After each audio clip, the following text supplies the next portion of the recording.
रविवार पवित्र श्रीपंचमी अवसर में आसंता रथयात्रा पाई रथकाठ संग्रहर अनुकूल होईछि। परंपरा अनुसार श्रीमंदिर प्रशासन कार्यालय सम्मुखरे थिबा रथ खड़ारे 3टी धौरा काठ रखाई पूजार्चना करा जायछि। श्रीमंदिर कार्यालय में मां सरस्वती पूजा पर एही काठ गुड़िक संस्कार और पूजार्चना सह रथ काठ अनुकूल आरंभ होइथिला। श्रीमंदिर प्रशासन कार्यालय सम्मुखरे 3 रथ पाई 3 खंड धौरा काठ गजपति महाराजांको राजगुरु और पुरोहितों द्वारा ही पूजार्चना करा जायछि। प्रथमे बागदेवी पूजार्चना करा जिबा परे श्रीमंदिर प्रशासन कार्यालय सम्मुखरे ब्यारिकेडिंग करा जाई चून पानी पड़ी पवित्र करा जिबा परे 3टी धौरा काठर माजणा करा जायथिला। एहा परे राजगुरु और पुरोहितों द्वारा काठ त्रयर पूजार्चना होइथिला। तेबे ही काठरे तालध्वज दर्पदलन और नंदीघोष रथर गुज अनुकूल कराजिब। श्रीमंदिर प्रशासन रथ काठ तत्वावधारक भोई सरदार और श्रीमंदिर प्रशासन अधिकारी उपस्थित प्राय 1 घंटा धरी पूजार्चना पर रथ काठ अनुकूल होइतिला।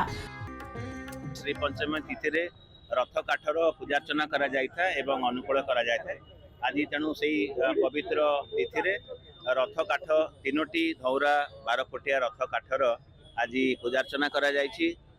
श्रीनगर आसथिबा क्षत्रिय ब्राह्मण माने पूजार्चना करछंती। परवर्ती पर्याय रे रामनवमी रे चिरट कार्य आरंभ हबो एवं अक्षय तृतीया रु हमर रथ निर्माण कार्य आरंभ हबो। चलित वर्षर घोष यात्रा सर्वशुभे एवं निर्विघ्न रे समाहित हो यह आमे प्रभुंकर महाप्रभुंक पाद पद्म रे प्रार्थना करूछु। सेथिपे आज आमे समस्ते शरण बसछु श्रीजू मानकर एवं समस्तंकर सहयोग रे चलित वर्षर घोष यात्रा निर्विघ्न रे समापित हो बोली आम आशा करूँ। जो घोष यात्रार आम कह गले ठीक मायने आज आमर प्रक्रिया प्रथम कार्य आज प्रारंभ है। आम 3 गोटी रथ काठ आज पूजार्चना आज पवित्र बसंत पंचमी सरस्वती पूजा दिन कार्यटी संपन्न है। समस्ते आज प्रभु शरण में पशिले आम 3 ठाकुर पाखे कामना कला कि जो घोष यात्राटी अच्छी सुरखुर भाव में बिना किसी विघ्न बाधा समस्त भक्तों जो समागम प्रक्रिया आरंभ है समस्त को से आशीर्वाद करंतु एवं कार्य माने यात्रार समस्त कार्य सुरखुर।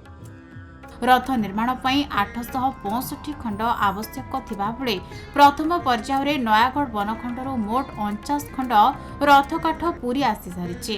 पूर्व वर्षर 69 खंड काठ गच्छित थिबा बेले आज रथ काठ अनुकूल परे विभिन्न पर्याय सर्वमोट 796 खंड रथ काठ आसीबो। प्रतिवर्ष रथयात्रा पई सरस्वती पूजार ही प्राक प्रस्तुति आरंभ होइतिबा बेले आसंता अक्षय तृतीया दिन रथ कार्य आरंभ होइबो। आज श्री संयुक्त तिथि तेणुक आज जहाँ करा जाए ता अनुकूल शुभ हुए एवं महाप्रभुंकर से अनुसार आज विश्व प्रसिद्ध घोष यात्रा प्रथम उद्घोष आज काठ अनुकूल करागला एवं महाप्रभुंकर ये जो 3टी धौरा काठ को प्रथमे आपणकर बागदेवी सरस्वती को आवाहन करागला पूजा अर्चना एवं आरती पुष्पांजलि करागला। तापर सेठारे मध्य आग नड़िया बाड़ागला। तापर रथ खड़ाठे 3टी धौरा काठ को प्रस्तुत कर रखा जाइतिला। ताकू प्रथमे शुद्ध दोकरे संस्कारित करागला। तापर पंचामृत गंध चंदन आपणकर सिंदूर पुष्प एवं नारिकेल बाड़ी एवं शेष से महाप्रभु को आज्ञा प्रसाद जहाँ महाप्रसाद ताकू समर्पण करी आमे कृतांजलि पुटरे महाप्रभु निकट में प्रार्थना कलु जे आगामी रथ यात्रा आपणकर यात्रा आपणकर रथ आपण निर्माण करंतु सुरखुर रे ए यात्रा अनुष्ठित हेउ एवं समस्त को आनंद मुख्य भक्ति प्रदान करे। मन बहुत उत्साह बहुत आनंद कहीं महाप्रभुंकर घोष यात्रा 2025 आज आरंभ हो सारी जोटा कि श्री पंचमी 3 खंड धौरा काठ पूजा हबार विधि विधान रही है से कार्य भी आज आम शेष हो सारी महाप्रभुंर 3 रथर कार्य धौरा काठ पूजा अर्चना सरी सारी आगामी रोचे रामनवमी 3 खंड धौरा काठ पूजा से दिन भी चिरट कार्य कराए आगामी जोटा कि अक्षय तृतीया एमती 3 खंड धौरा काठ महाप्रभुंर आज्ञामाला विजय हुए आज्ञामाला विजय सारा से दिन रथ कार्य अनुकूल होता है। पुरीरो सुजित रंजन नायक रिपोर्ट खबर ओडिशा।